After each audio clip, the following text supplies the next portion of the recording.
juga tetap semangat di dalam Tuhan. Pertolongan Tuhan pasti akan semakin nyata selalu dalam hidup kami. Seluruh teman-teman keluarga dan jemaat yang sudah siap untuk diberkati firman malam hari ini, Tuhan juga sertai mereka. Dalam nama Yesus kami berdoa, amin. Bapak Ibu Saudara, firman Tuhan malam hari ini kita ambil dari Roma pasal yang ke-6 ayat ke-11 sampai dengan ayat yang ke-14. Demikian bunyi firman Tuhan, demikianlah hendaknya kamu memandangnya bahwa kamu telah mati bagi dosa, tetapi kami hidup bagi Allah dalam Kristus Yesus. Sebab itu hendaklah dosa jangan berkuasa lagi di dalam tubuhmu yang fana, supaya kamu jangan lagi menuruti keinginannya. Dan janganlah kamu menyerahkan anggota-anggota tubuhmu kepada dosa untuk dipakai sebagai senjata kelaliman, tetapi serahkanlah dirimu kepada Allah sebagai orang-orang yang dahulu mati, tetapi yang sekarang hidup, dan serahkanlah anggota-anggota tubuhmu kepada Allah untuk menjadi senjata-senjata kebenaran. Sebab kamu tidak akan dikuasai lagi oleh dosa, karena kamu tidak berada di bawah hukum Taurat, tetapi di bawah kasih karunia. Bapak Ibu yang diberkati oleh Tuhan, malam hari ini kita berbicara tentang Tuhan yang menyelamatkan kita. Bapak Ibu Saudara, kita harus tahu bahwa Tuhan itu kasih. Dia adalah pribadi yang penuh kasih. Tapi Bapak Ibu Saudara, dalam kasih Tuhan bukan dalam artinya kita orang yang berdosa. Ada kompromi karena Tuhan kasih, karena Tuhan mengasihi. Tapi ternyata Bapak Ibu Saudara ini berkati oleh Tuhan, di ayat yang ke-11 sangat jelas bahwa kamu telah mati bagi dosa, tetapi kamu hidup bagi Allah. Nah, Bapak Ibu Saudara diberkati oleh Tuhan, ternyata dosalah yang menjadi pemisah antara saya dan Tuhan, atau kita semua kepada Tuhan. Karena kenapa Bapak Ibu Saudara diberkati oleh Tuhan? Ternyata dosa itu begitu menguasai kehidupan saya dan Bapak Ibu, sehingga kita tidak bisa langsung berkomunikasi dengan Tuhan karena kita orang berdosa. Karena Allah itu adalah kudus. Oleh karena itu Bapak Ibu Saudara diberkati oleh Tuhan, karena Allah kudus dan juga Dia Allah yang penuh kasih, tetapi Allah tidak kompromi karena dosa. Dia selalu memberikan keadilan. Ada hukuman bagi setiap yang berdosa. Makanya di ayat yang ke-14 tadi, ayat yang ke-12, sebab itulah hendak dosa jangan berkuasa lagi di dalam tubuhmu yang fana, supaya kamu jangan lagi menuruti keinginannya. Ternyata Bapak Ibu Saudara diberkati oleh Tuhan, ketika kita sudah ada di dalam dosa, hidup di dalam dosa, maka yang memimpin hidup kita adalah dosa itu. Kita menjadi hamba dosa, kita melakukan semuanya hanya untuk memuaskan kehidupan kita dalam keberdosaan kita. Oleh karena itu, prinsip yang salah Bapak Ibu Saudara, ketika saya berbuat dosa lagi, maka saya datang lagi untuk meminta pengampunan kepada Tuhan.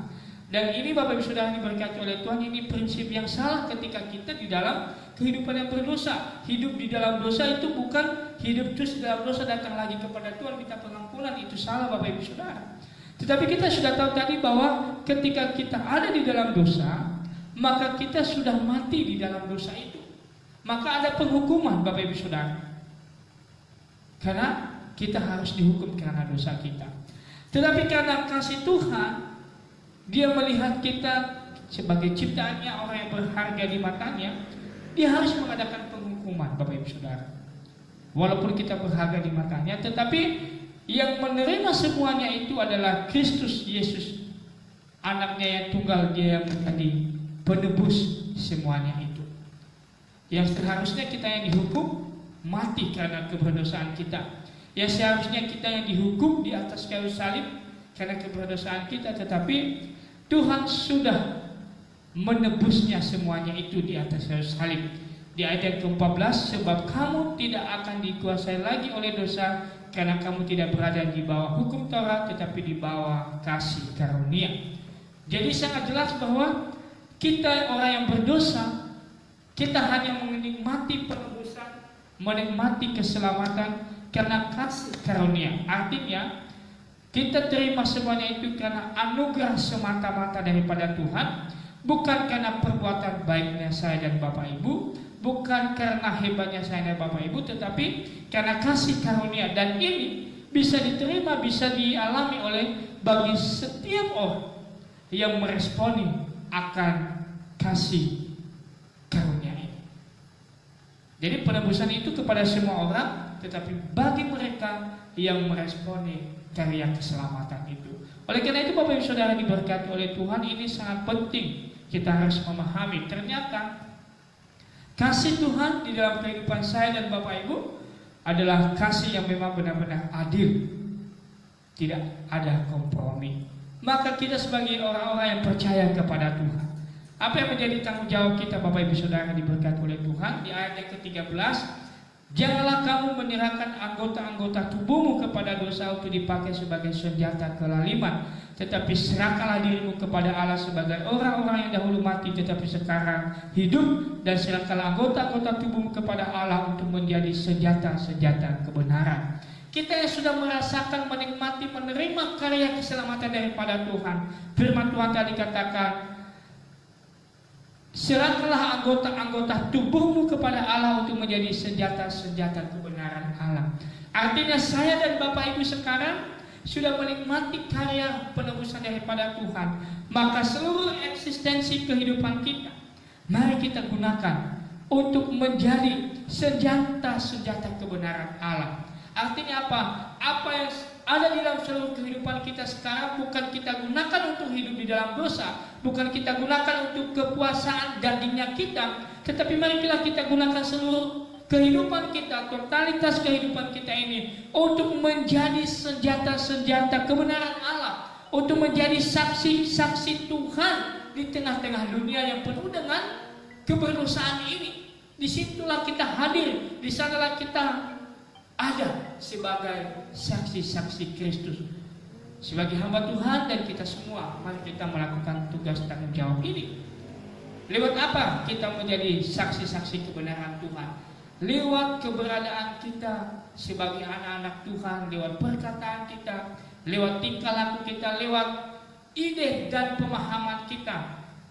Kiranya itu boleh menjadi senjata-senjata kebenaran, mencerminkan kebenaran Allah, menyatakan keadilan dan kebenaran Allah. Apapun profesi kita, apapun pekerjaan kita, jangan pernah kita kompromi. Jujur itu memang sakit, menyatakan keadilan itu memang tidak gampang Bapak Ibu Saudara. Tetapi kita ada tanggung jawab.